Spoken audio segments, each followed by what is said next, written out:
Bonjour à tous. Vous allez tomber de votre chaise.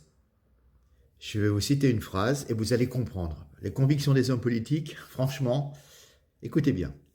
Une partie de la violence est liée à l'immigration. 17% des condamnations concernent des étrangers alors qu'elles représentent 8% de la population. 52% des mis en cause, vols et violences dans les transports en commun sont étrangers. Qui a dit ça lors d'un meeting? Vous pourriez me dire Marine Le Pen, Zemmour, bien d'autres? Bien non. C'est Édouard Philippe. Donc, ce sinistre personnage, ancien Premier ministre de Macron, a toujours nié ces faits. Il a toujours été à l'opposé, prenons le vivre ensemble, dès les premières années du quinquennat de Macron, et puis durant la période Covid. Et maintenant, il vient nous dire, pour ratisser large, pour récupérer des voix, on va dire, patriotes ou souverainistes, il vient nous dire strictement le contraire et reprend des arguments logiques d'ailleurs, que je partage tout à fait, des arguments qu'on va qualifier de droite, voire d'extrême droite, je dirais plutôt de droite nationale, mais bon, peu importe, voilà. Donc, il a noté également qu'on cherche absolument à nous vendre ce candidat. Il a fait la une de 3 magazines, je crois, en l'espace d'une semaine.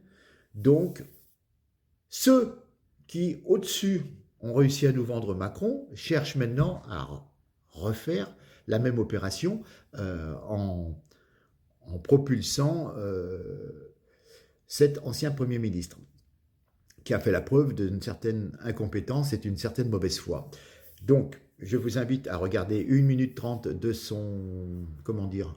d'un de ses meetings, il y a quelques jours, et il reprend exactement les mêmes termes.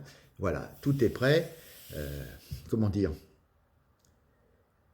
C'est un peu le cas parfois des LR, il y a beaucoup de promesses, et puis une fois qu'ils sont élus, c'est plutôt des thèses de gauche qui sont mises en place, plutôt que des thèses souverainistes et nationales.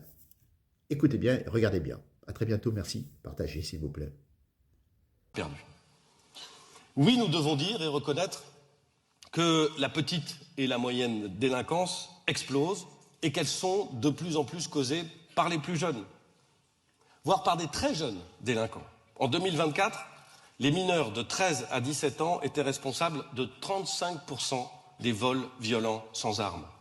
Entre 13 et 17 ans, 35% des vols violents sans armes. Disons-le parce que les Français enragent qu'on se refuse à nommer les choses. Une partie de la violence qui s'exprime dans notre société est liée à l'immigration.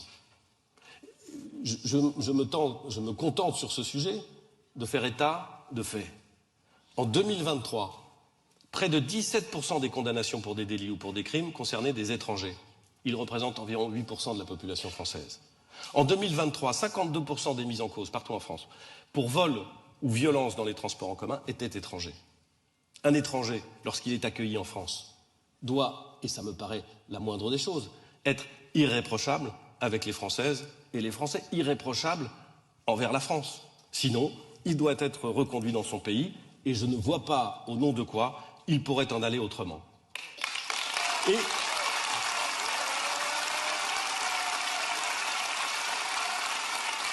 Et il ne me viendrait pas à l'idée d'imaginer un droit plus sévère pour les étrangers parce qu'ils sont étrangers.